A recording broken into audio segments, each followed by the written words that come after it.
بەناوی خوای بەخشندەی میهرەبان سڵاوتان لەبێت بەڕێزان لە بەرنامەی بیناکردنەوەی تاک لەگەڵتان دەبین. مەبەستمانە باس لە بیناکردنەوەی تاک بکەین و بە تایبەت تاک لە کۆمەڵگەی کوردی، چونکە ئێمە لە هەزارەی سێمدا دەژین، لە سەدەی 21دا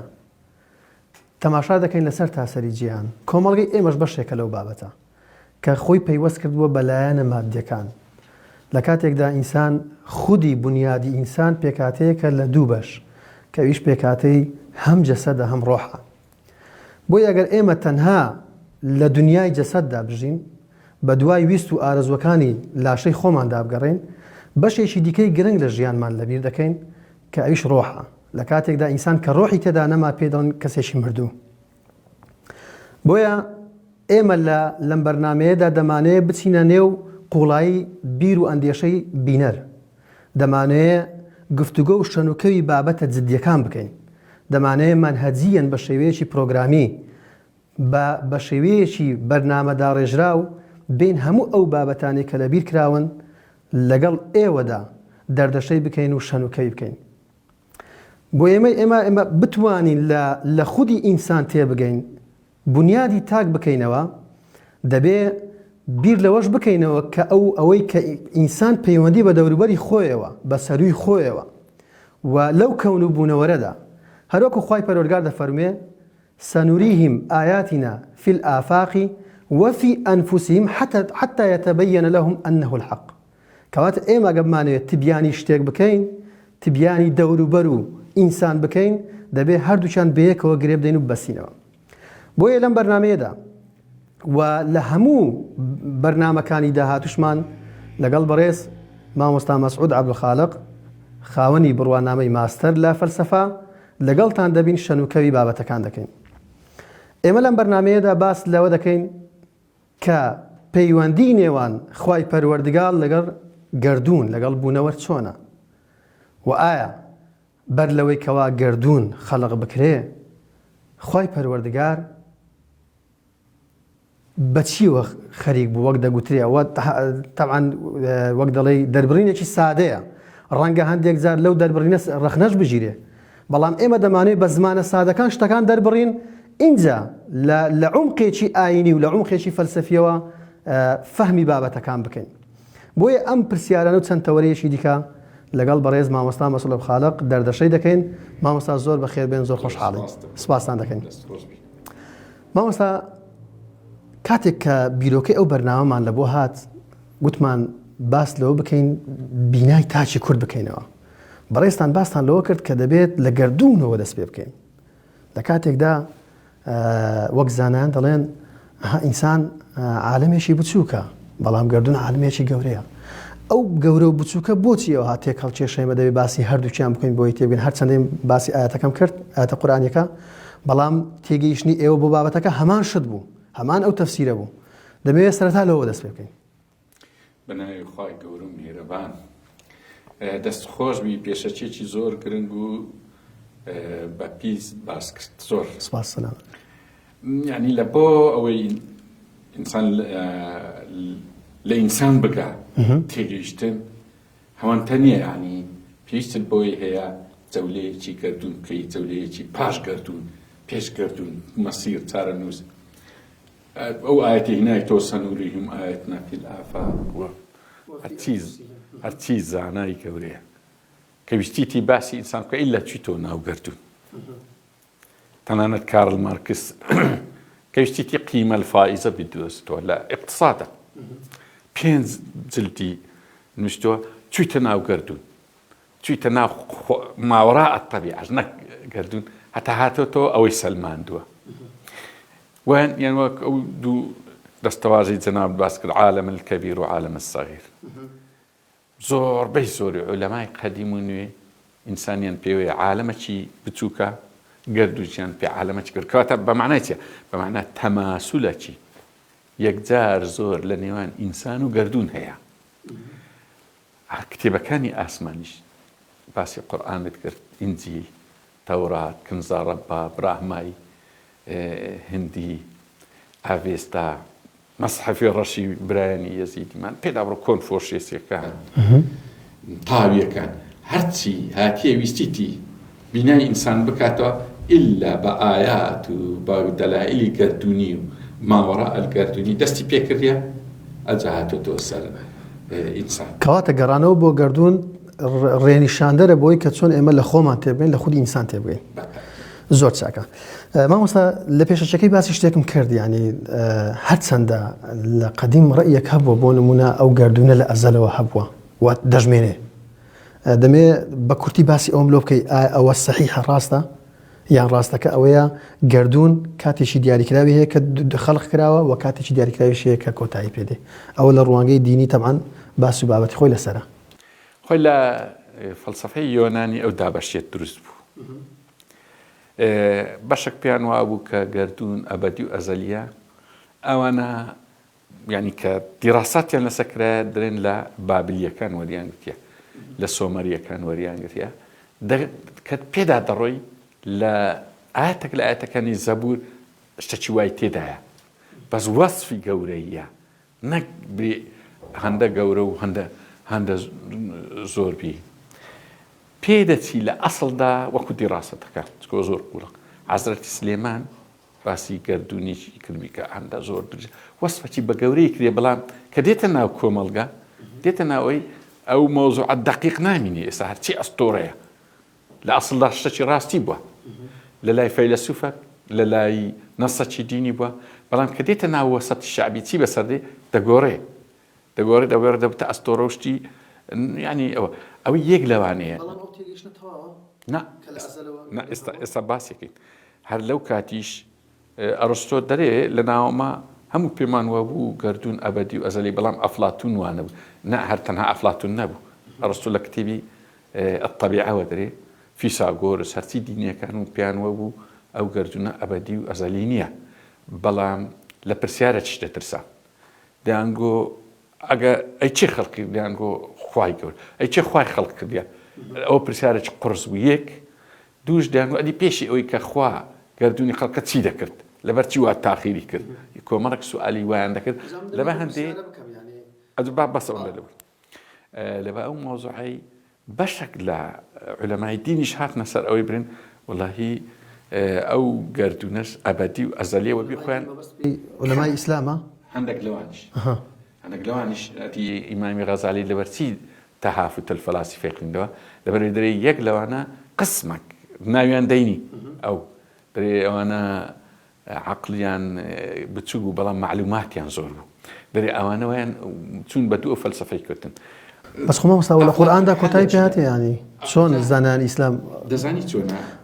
جاروەیە ئەمنیش ئەو ڕەخنەم هەیە لە هەندێک زانایان چونکە ئاەتەکە دقیق دەفەرمێت یومە نەطوی السەماء كطي السجل للكتب كما بدأنا أول خلق نعيده يعني باسی هەم کۆتاییەکە و هەم بیدایەتەکەش دەکە نەکرد قورئان هەرچی کتێبی ئاسمانیە ئەوەی تێدایە بەڵام لەبەرچی وای لێ هاتیە جاروێگە بەبێ وەحی بەبێ کتێبی ئاسمانیان ئەی پێی دەگوترێ هودا ومن الناس من يجادل في الله بغير علم ولا هدى ولا كتاب بەبێ ئەوانە ئەگەر چێ ناو فەلسەفا بە هەڵەدا دەچی لە ئیمامی غەزالیش ئێخۆ بە هەڵەدا چوو کاتێک کە درێ نەفس ئەبەدی و ئەزەلیە نەفس نەمرە خالی دێ ئێخۆتە كل نفس ضائقة فقيري جاروي عالميشة هەندە دەڕواتە ناو فەلسەفە بەبێ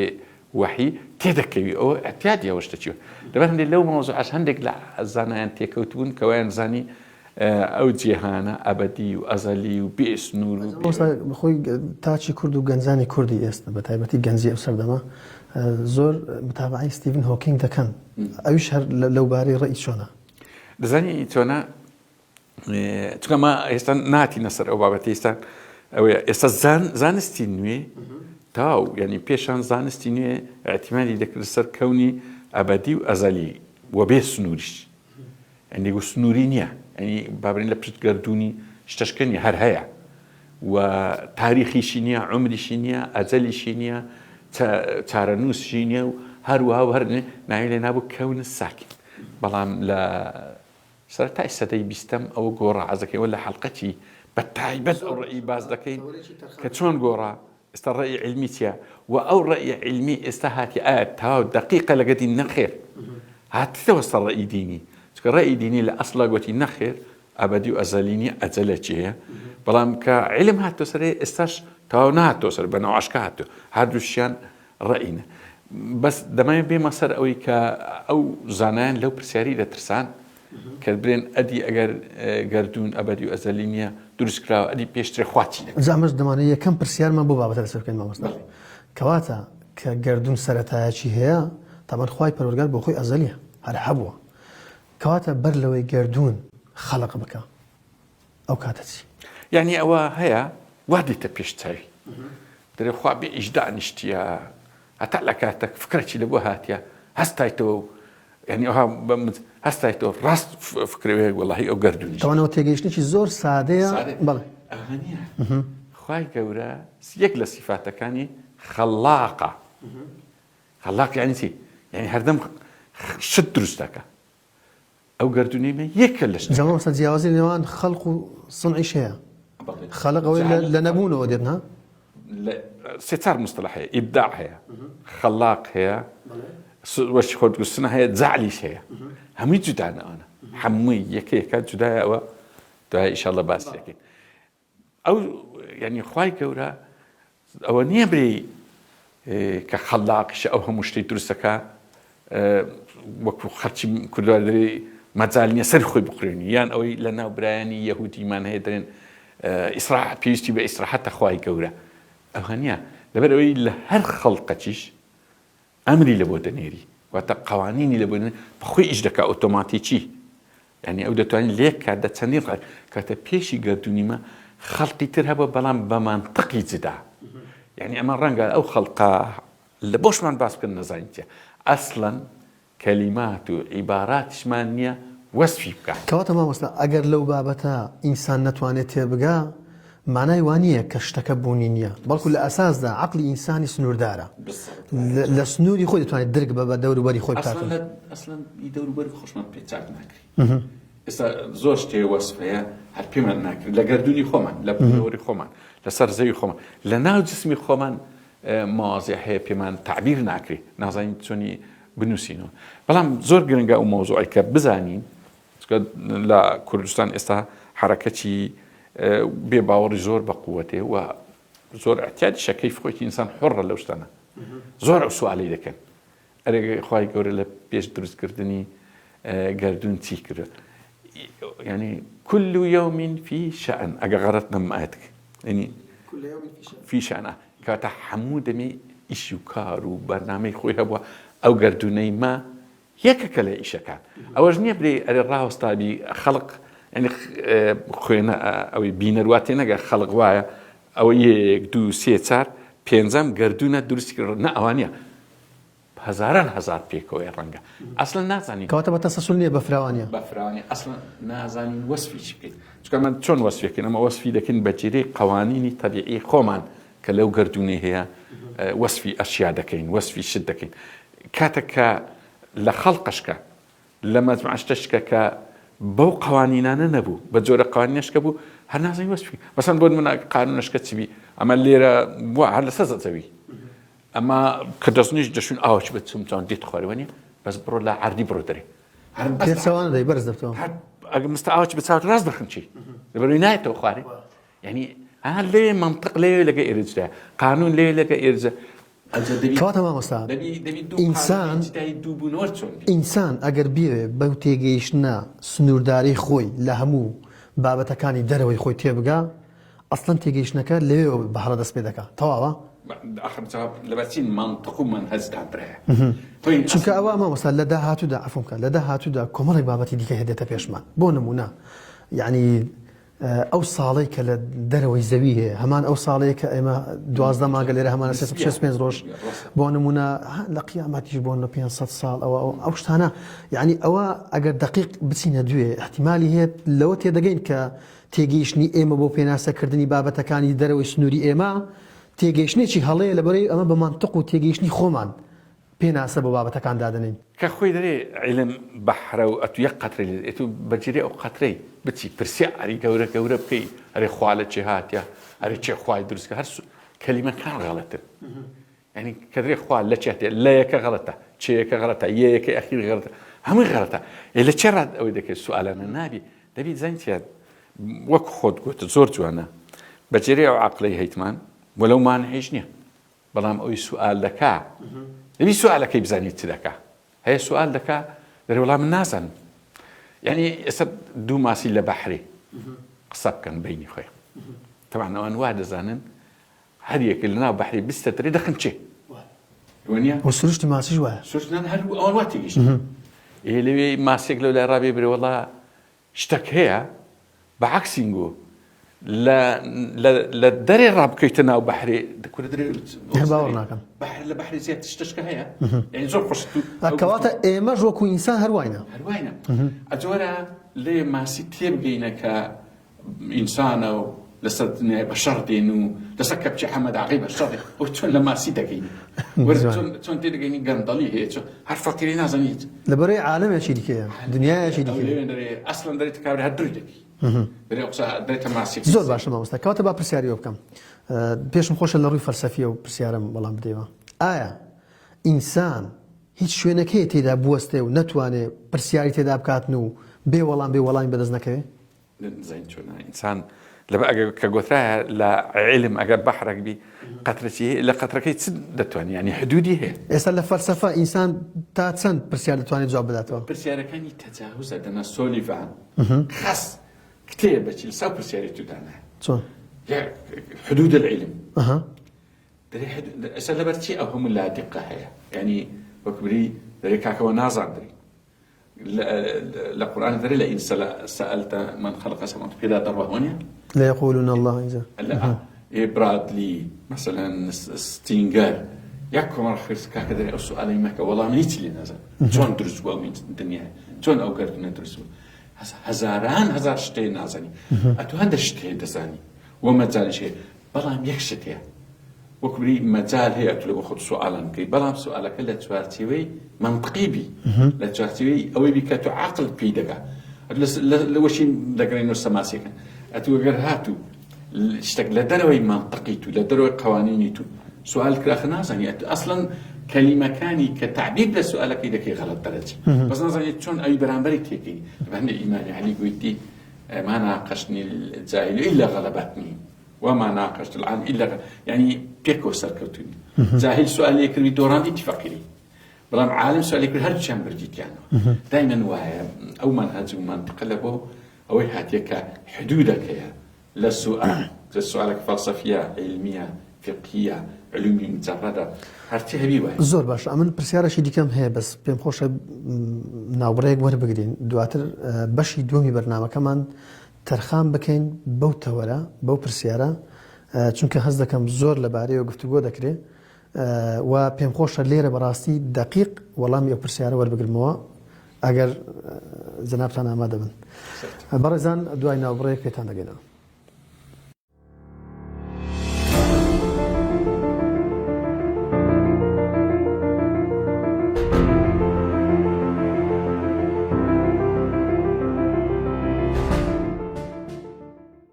سڵاوتان لەبێت بەڕێزان. زۆر باشە مامۆستا ئەمە باسمان لە سەرەتایەکی باش کرد کۆمەڵێک تێگەیشتنی جیاوازمان خستە ڕوو و باسمان لە حەقیقەتی بابەتەکەش کرد بەڵام پرسیارەشی دیکە دەتە گۆڕێ ئەویش ئەوەیە کەواتە ئەو گردونە چۆن دروست کراوە ئەوە پرسیارێکی گەلە زۆر هەیە لەسەرەوە طبعاً خوای گەورە زۆر منەتی بە ئینسان نییە داخوا علومی دەگاتە ئەو سەردەمەنی 100 ساڵیت کە دەگاتێ 5,000 ساڵیت کە لە کتێبەکانی خۆی کەڵی لە کتێبەکانی خۆی وەست کتێبە ئاسمانیەکان بەڵێ لە هەمووی باسی ئەو تقریباً هەمووی متفقن کە وەقتێک دانرا یعنی ئەوەنی لە وەکو ئەوی نیوتن درێت دفعە واحیدە و هەنیە 6 مرحلەیە ئەو جیان بە 6 یەوم هاتیە یان بە 6 مرحلە هاتی هەمووی بە 6 هاتیە و باسی دروستبوونەکەی دەکات دروستبوونەکەی چا ئەمرە کون فەیەکون يعني أوا للاهي كتباورتنا بأخوي كورا كتوانا كواعي بوشة أو مشكلة نايميني بلام هاتي خلق هاتيا علوم هاتيا فيلسوف هاتيا دريا من نخير باورم بويني أمن بخوم ليدا كور مو بزانم أو قردونا أو أشياء لتش هاتيا شون هاتي حتى سني حولي عند لو كاتيوا حتى استا يك خاتوني نابينيوا جملة مفيدة بي كتشون شيء من لا شيء درزبا يعني من عدم يك خاتوني نابينيوا زورش كتب بركرايتو بتايبتي استاكا لو صرنا قصيدكين فيزياء كوانتم زور مشغولة ناي ستيفن هوكينغ دينا كخالتي ما دقيقتو بالفعل ستيفن هوكينغ زي الريزا بياوتشي زور بتوانايا زانايتشي قوري بلان فيلسوفيتشي بتوكا يعني براسي خزمة الشيء مامستا او هاوچه شيء سونا زانايتشي قوري فيلسوفي لما زالي فيزياء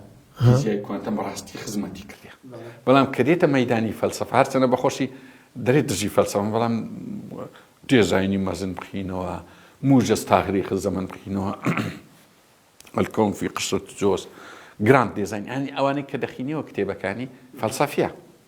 بلام لا فلسفية كي براستي بتشوكا بون منا يق لو ما زالني كدرين بتشوكا نكهر أو بتشوكا همو كزلي بتشوك تبي توا فكري جاهلوش فيلسوف همو يوتشي لدي كدي تسر قوي أريتشون شت لنبونه درزوا حريك حيرانة شي قلت يا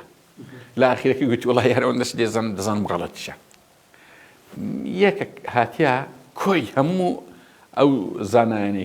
كري أقرأنا من أي براد لي دري حرتي نوسيتيان غلط درتوا حرتي هاتي بسيتي هري لو سؤالي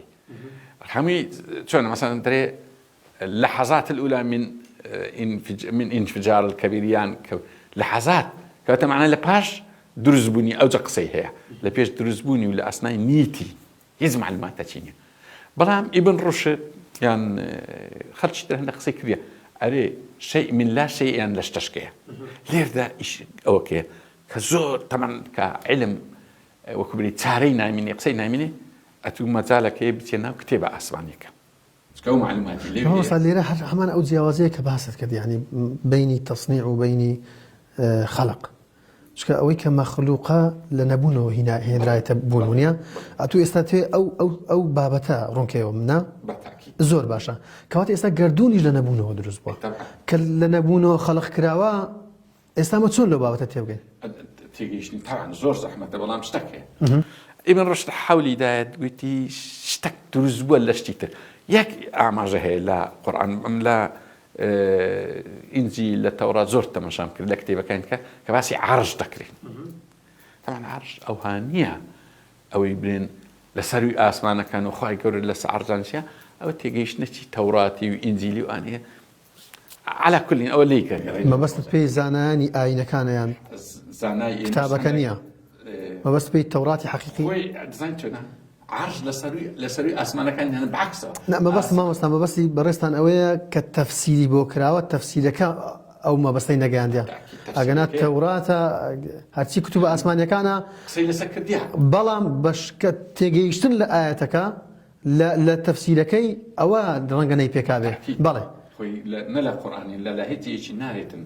آسمانا كان عرج لسرويها هر حفت آسمانيا خوي جورج لسا عرج دانشتيو شكو سؤالك دفريك تدري بيشوي عرج شكو عرش الخلقة ما دام رب السماوات ورب العرش الأرض ما دام برب وصفيك خلقة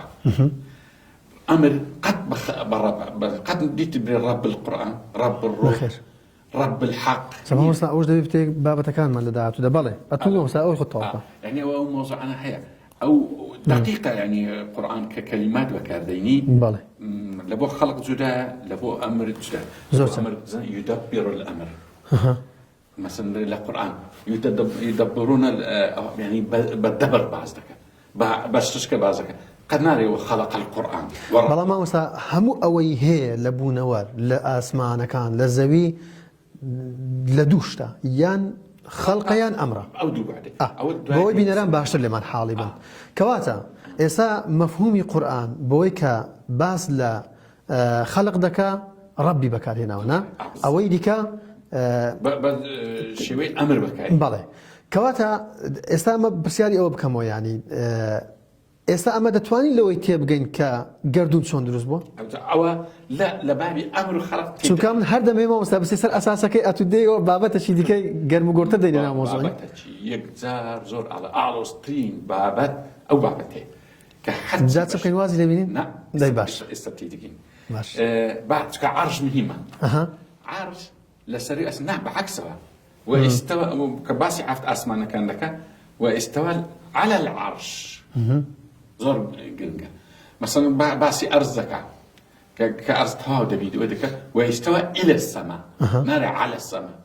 مثلا كأسمانه كان زك دري على العرش كتعرش زور باسي عرش يعني يك حديثه برأي طبعا أبو وشتنا شلون لجي خوي باس لا حقيقة كدري جماعة مستبا من يك قوسم بدي ما تبغى بوي بيننا باش لما حالبي بينراني بريس لقل إيما كلا برنامج كدان رنجا هندق لما فاهمه كان هندق لتيجيشنا كان كليرة دردشة ذكره لقر تيجيشني بينر تجنكاته چونك رنجا أو دقي بتزور لتيجيشني صعبته وقت به أوي إيما باسي دكين ناس يتقالبي هيت فتوايا ناس يتقالبي تنها تيجيشني تي مروفا بو بابته كرنجا سندان تيجيشني ديكي لسلابه بويا دەکرێت کەسەشی بینەر بە ڕێزێک لە بەرامبەرمان دانیشت بێتن و ڕێیەکی دیکەی هەبێ پێمان ئاساییە بەڵام ئێمە ئەوەی کە لەبەردەستمانە و مامۆستا مەسعود کە تێگەیشتووە ڕێی و بیرۆکەی خۆی لە بابەتەکان باز دەکاتن بەڵێ مامۆستا فەرموو زۆر جوانە ئەوەی ئێمە ڕائیە ینی دیدێکی فەلسەفیە لە بۆ بوونەوەر بەڵێ بە پێی تێگەیشتنی ئینسان و پشتبەستن بە دەقا نصوصەکە حەولەکە تەقەلایەکە لە بۆ تێگەیشتن ئەوە فتوانیا ئەوە بەدیلی هیچ وەکوبری نەزەریەک نییە بەڵام کە دەکەینە ئەو بابەتە قوڵانە ئەمە ئەگەر پەنا نەبینە بەر پەیام و وەحی لی نازانی لەم هەنی و ئەو کاتیش کە پەناشی لە بۆ دەبێت ڕەنگە هەڵە ئەمە بە هەڵەچین ئەمە بە هەڵە دەچین ڕەنگە ئەو لە چێ کەواتە مامۆستا ئێمە بە فکرێکی فەلسەفی پاڵپشت بە نسووس باز لە بابەتەکان دەکەین دقیق نابی زۆر چاک ئەوش تەقەلایەکە بەڵێ حەدیسەکە وازەکە دەڵێ ئەو گەردوونە لە چاو عەرش وەکو بڵێمە درهەمێکی کە فرێدەیە سەر سەحرا جپان و بەرین باڵێ بەڵێ لە بیابانێکدا دەرێ کورسیش لە چاو عەرش عینە کە ئەو زۆر ئەوەشی تەواوە چکە عەرش العەظیم عەرش زۆر گەورەیە ئێمە تا ئێستا ئەم وەک خۆ لناو قرآن ولا لناو إنجيل لناو ترى كده مكتوبة أسمانية كان بتعبتي براهما هندي زور أو تدا زور بولي تناقيشتم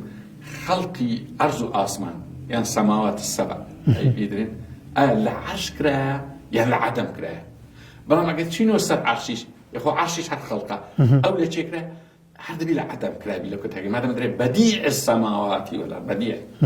بديع لا لقى خلق إيش جدا أنا مين هو يدقينا نتيجة يك نتيجة إيش أو يا خواي جورا توانا أو هي لا عدم أو بوجود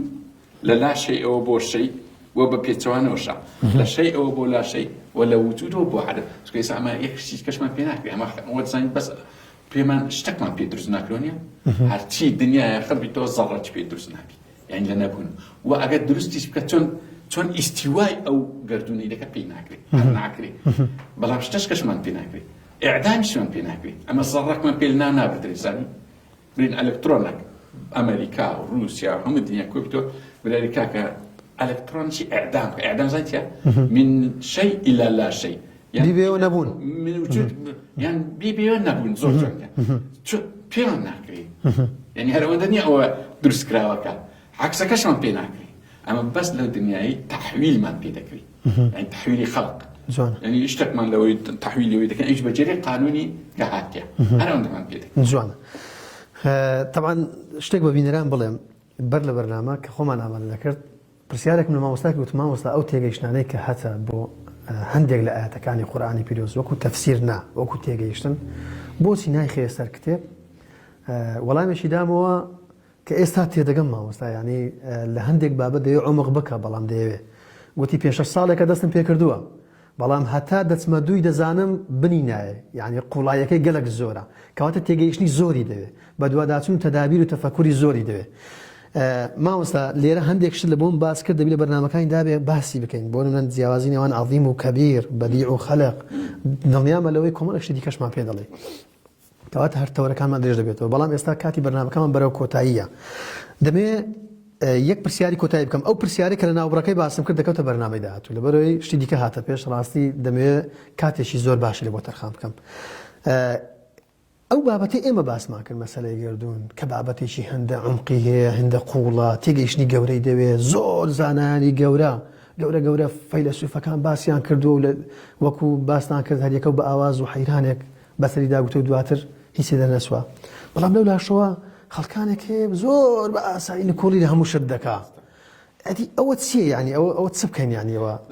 ئەو چکو بدەین ئەو بابەتانە گرێدەن یانی خەڵکانی کە ئەگەر سەرەتایەکی علمی بەسیتت هەبی زۆر ئاسان نوشتنە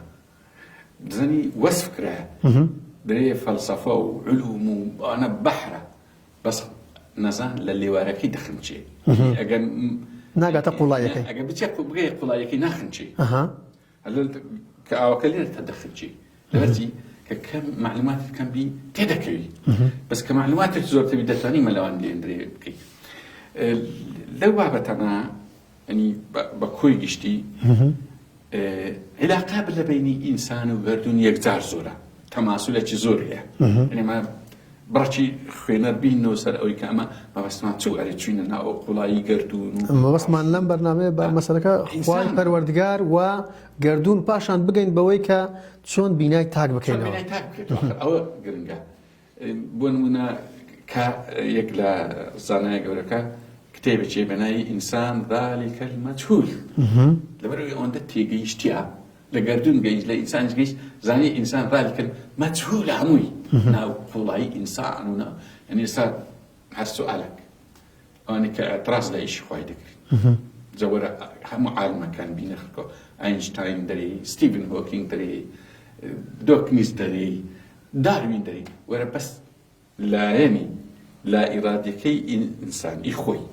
جسمی داروین دڵ ئیشکردنی دڵ هیچ کەنا بەس بیدە دەست خۆی برێکاکە ئەوە ئەم لێرەوە خوا حەقی لەسەر ئیشتونیە هیچ کەسێک نە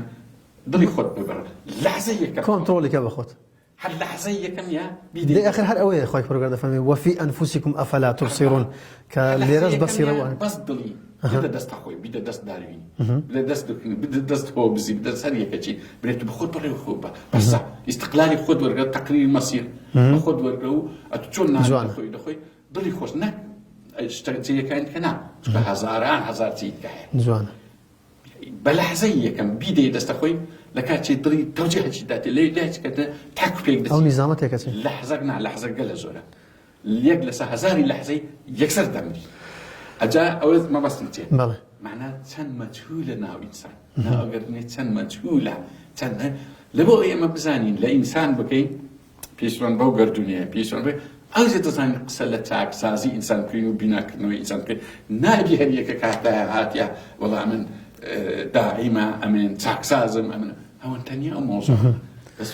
کەواتم بەڕێزان ینی ئەمە کە باز لەو تەور و بابەتانە دەکەین هەموو هۆکارەکەی ئەوەیە دەمانێت تۆز دەگڕی خۆمان خۆشکەین تا بگەینە خۆمان لە خۆمان دوورکەوینەوە تا بگەڕن لای خۆمان لە خۆمان تێبگەین مەبەستەکەمان ئەوەیە مامۆستا ینی پێم خۆش بوو زیاتر بەردەوام بین بەڵام بەرنامەی زۆرمان لە پێشە ئینشاڵڵا گەخوای گەورە تەمەنمان بداتێ لە بەرنامەکانی داهاتوودا تەوەری دیکە زۆر دەخەینە ڕوو ئەگەر لەوەی پرسیارێکمان مابێت دواتر دەچینە سەر مەسەلەی ئەوەی پەیوەندی نێوان مرۆڤ لەگەڵ گەردوون ئیتر دادەبەزین